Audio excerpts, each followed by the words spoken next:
এবং বেশিরভাগ কিন্তু দলের ভিতর খুনোখুনি হচ্ছে। মানুষ নিরাপদ না, পুলিশটাকে এখনো ঠিক করতে পারছে না, রহস্য আরো দানা বাঁধছে। চাঁদাবাজি কেন বন্ধ হচ্ছে না? আওয়ামী লীগের লোকেরা এসে কিন্তু এখন আর চাঁদাবাজি করতে পারছে না, কেন? তারা পালিয়ে আছে। তাহলে কারা চাঁদাবাজি করছে? এখন জনগণ কি চায়? জনগণ চায় চাঁদাবাজিদের দূরত্ব বন্ধ হোক, নির্বিবাদে ঘরে থেকে বেরোতে চায়। মানুষ যতটা আশা করছে সেটা হচ্ছে না। বাবু সাইদ খান, গণঅভ্যুত্থানের পর গণতন্ত্রের যাত্রা শুরু হলো, কিন্তু কাঙ্ক্ষিত লক্ষ্যে আমরা পৌঁছাতে পারলাম কি? রাজনীতি কোন পথে? না, সেটা কিছু কিছু ক্ষেত্রে অগ্রগতি নেই তা আমি বলবো না, অনেক ক্ষেত্রে সাড়া জাগিয়েছে। তো তারপর জ্বালানি সমস্যার সমাধান, কর্মসংস্থান কিংবা বিনিয়োগ বাড়ানো, এগুলো সময় সাপেক্ষ ব্যাপার। কিন্তু আইন শৃঙ্খলা পরিস্থিতির উন্নয়ন, খুনোখুনি বন্ধ, তো এর জন্য তো অর্থের দরকার পড়ে না, এর জন্য তো পলিটিক্যাল ডিটারমিনেশনই যথেষ্ট। কিন্তু সেই জায়গাটা তো উন্নতি দেখছি না। পরিসংখ্যান বলছে প্রতিদিন গড়ে খুন হচ্ছে 10 জন। কেন পরিস্থিতি? এবং হ্যাঁ, উন্নতির কথা বলা হলেও যেটা পরিসংখ্যান, তো যেমন আমরা যে পরিসংখ্যানগুলোকে গুরুত্ব দিয়েছি, অধিকার, HRSS, আইন সালিশ কেন্দ্র, তাদের পরিসংখ্যানই এই খুনোখুনি দলের ভিতর, এবং বেশিরভাগ কিন্তু দলের ভিতর খুনোখুনি হচ্ছে। এখনো তো মানুষ নিরাপদ না, নারীরা এখনো নিরাপদ না, বরং বুদ্ধি দেওয়া হচ্ছে, পরামর্শ দেওয়া হচ্ছে যে নারীরা যেন রাস্তায় রাতে না বের হয়।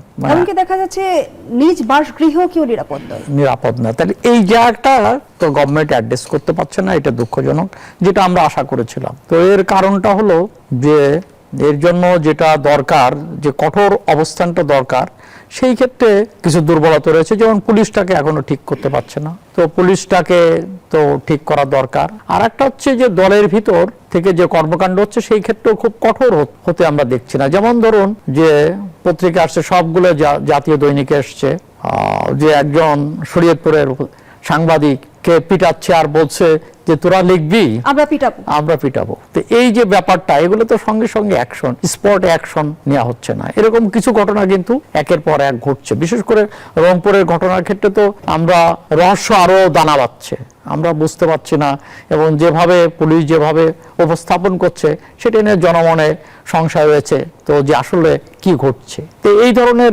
একাধিক ঘটনা যেগুলো সারা দেশে ঘটছে, সেগুলোকে অ্যাড্রেস করা দরকার, এবং এই ব্যাপারেই আমার মনে হয় সবচেয়ে বেশি গুরুত্ব দেওয়া দরকার। এখন ঘটনা হলো, যেমন ধরুন যে চাঁদাবাজি কেন বন্ধ হচ্ছে না? এই আওয়ামী লীগের লোকেরা এসে কিন্তু এখন আর চাঁদাবাজি করতে পারছে না, কেন? তারা পালিয়ে আছে। তাহলে কারা চাঁদাবাজি করছে? কারা ফুটপাত থেকে, দোকানীদের কাছ থেকে কারা চাঁদা আদায় করছে? তাদেরকে চিহ্নিত করা হোক, তালিকা করা হোক, এবং দৃষ্টান্তমূলক কিছু শাস্তি হতে পারে, দেওয়া উচিত, এবং দিলে এগুলো অনেকটা কমে আসবে। সেই দিকে আমার মনে হয় নজরটা দেওয়া দরকার। মন্ত্রী পরিষদের পরিবর্তন কিংবা অন্যান্য প্রশাসনিক সংস্কার, সেগুলো দরকার আছে। কিন্তু এখন জনগণ কি চায়? জনগণ চায় চাঁদাবাজিদের দূরত্ব বন্ধ হোক, সে নির্বিবাদে ঘরে থেকে বেরোতে চায়, দ্রব্যমূল্যটা নিয়ন্ত্রণে রাখা হোক। তো এগুলো জনগণ চাইছে। জ্বালানি সমস্যা সমাধান হবে না, কিন্তু একটা ন্যাশনাল জায়গায় নিয়ে আসতে হবে।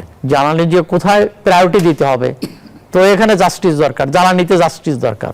তো সেই জায়গাগুলোকে আমরা যতটা আশা করেছিলাম, হ্যাঁ ঠিক আছে যে জুলাইয়ের অভ্যুত্থানের মধ্য দিয়ে জনগণের আশা আকাশ ছোঁয়া, এটা ঠিক, কিন্তু তারপরে ঠিক আছে আকাশে তো আর পৌঁছতে পারবো না, কিন্তু কিছু কিছু জায়গায় সাফল্য আমরা দেখতে চাই। সেই সাফল্যর ক্ষেত্রে মানে মানুষ যতটা আশা করছে সেটা হচ্ছে না, এটা দুঃখজনক। মানে আমি হতাশ নই, যদিও এখানে বলা হবে, দুধভাইও বলবেন যে আমাদের বয়স তো 6 মাস, আর একটু সময় দিন। আমি 6 মাস যথেষ্ট না, কিন্তু এই 6 মাসের মধ্য দিয়ে কিছু কিছু জায়গা অ্যাড্রেস করাটা খুবই জরুরি ছিল।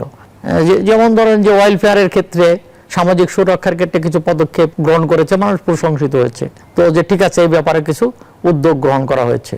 কিন্তু আইন শৃঙ্খলার ক্ষেত্রে এই উদ্যোগগুলো আমরা দেখছি না, এবং জ্বালানিটাকেও নিয়ন্ত্রণে আনা কিংবা বিকল্প জ্বালানি ব্যবস্থা গড়ে তোলার ক্ষেত্রেও সেই ধরনের ব্যাপারটা আমরা দেখছি না। অন্যান্য ক্ষেত্রে যতটা মন্ত্রীরা সরব, এই ক্ষেত্রে ততটা সরব না।